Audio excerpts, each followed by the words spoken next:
I've always seen it as that demigods existed in this world. Perhaps even gods, the old idea of the gods being the planets.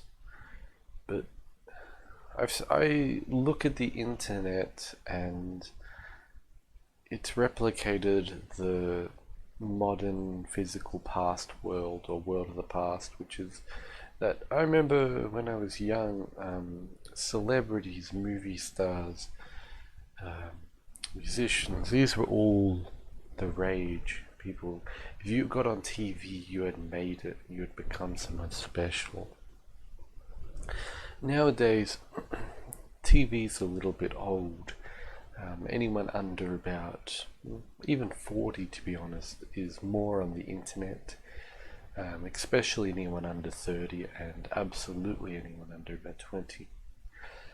Everything's moved more to the internet, and internet celebrities are a thing. Recently, I've looked at the virtual YouTuber, VTuber, which is very it's kind of that idea of the future where you would have like digital avatars, and people would take on like a video game character model instead of their physical body. I see that's becoming more and more a thing. Just kind of cool. And the way I see it is that a demigod is someone who has risen above humans. Could you say that they're better or worse? Well, I would say yes, actually, because you have to have some kind of special luck, special ability, talent or ability or something. Just say if you're a musician who gets a lot of fame and money and whatever, maybe you're doing something right. Of course, there are many, many great musicians that don't get the fame that they need or should have or whatever, but usually if you're decent at something, that you will get ears. People will notice what you're doing. Of course, it's a little different if you're extremely avant-garde, but still, I'm sure you've seen this and get what I mean. So anyway, these people become kind of like a demigod is what I see. And I guess if you're using the same idea, God would be someone who's absolutely at the top of their game. YouTube wise, they would have millions of subscribers. They would be a YouTube god at that point, an internet god. So it's fascinating, I think. It's because it's like there's this divine ladder of clout, a divine ladder of egotism and status and fame, and there is that intense desire to climb it. Recently, I kind of cast off any kind of fame, or I mean, not to say I was famous or anything, but I cast off the idea of it because I always wanted to be seen and heard for my art that I used to make, and I didn't get that. So I guess I had to look objectively. My work wasn't that good. I got to an amateur level of professional, but it wasn't a professional level of professional, if you get what I mean. So there really is this status hierarchy, and it exists in the physical world as well with business. You climb up the business, you become a manager, you become a chairman, you become all these things, and then eventually, if you want CEO, you've reached the pinnacle, the top. But I guess I want the luxuries that come with being a internet demigod without the work. Isn't that life? We want the money without the work, the fame without the work, the reward without the struggle.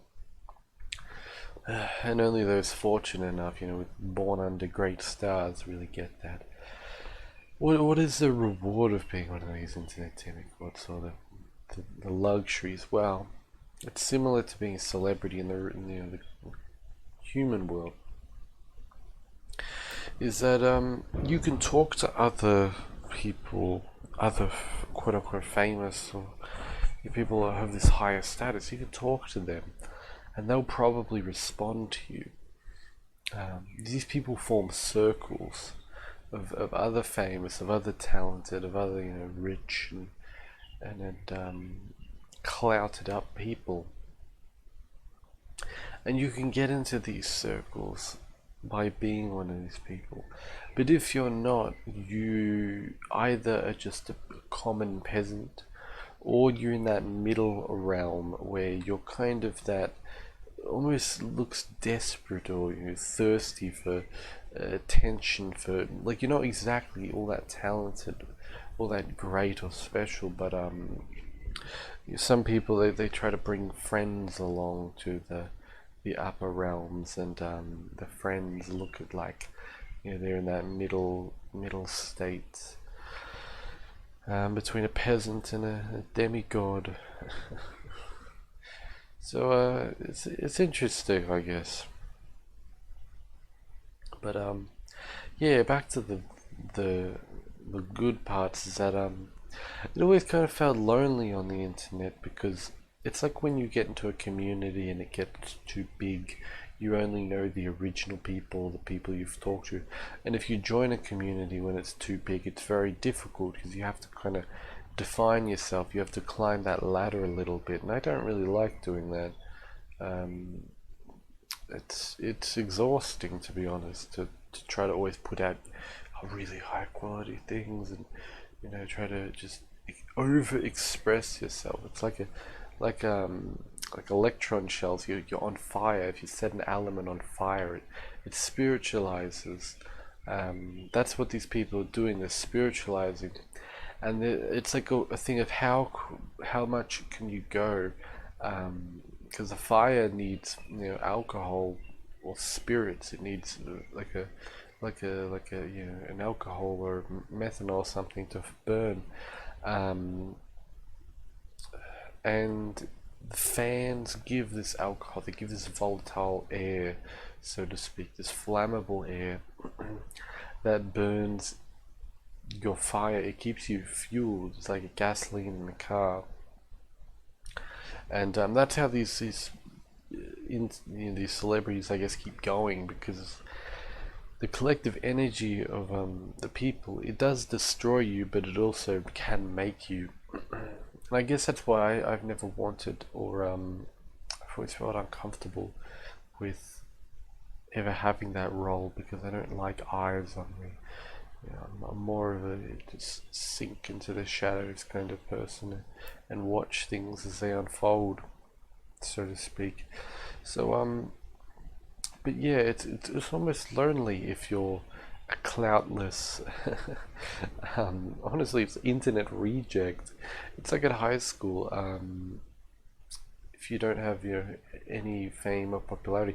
Well, even high school, it kind of felt like all of the nerds, and loners and all that, they congregated in a group, and it was kind of cool. It felt like you could talk to um, people of your class or your type, and that was okay. That was comfortable. I remember that. That's how it felt. But maybe I'm just seeing things incorrectly. Um, yeah, I don't know. It's different. It's like some creators on YouTube, which I like this about them, is that they will respond to comments. They will talk to their viewers, and it's very nice. It feels like it's not quite like they're your friend or anything, but it's like if I talk, this person might respond, and it builds more of a relationship than just watching a video, um, which is nice. Which is nice, and then I feel like that's what I miss of. That's what the internet kind of has as a problem, is like we're so close together but so far apart. um, Everyone is, and that's the idea with the clout, is that if you become a internet celebrity, you can talk to other people, other creators more easily. You can collaborate with them, because who would want to do an interview or a podcast with a person who's got like 0 subscribers, or 100 or only 1,000. Not too many people, unless you're kind of interviewing more lower subscriber or lower follower count people, which has its own value. I mean, you can, so to speak, make a community in the lower realms.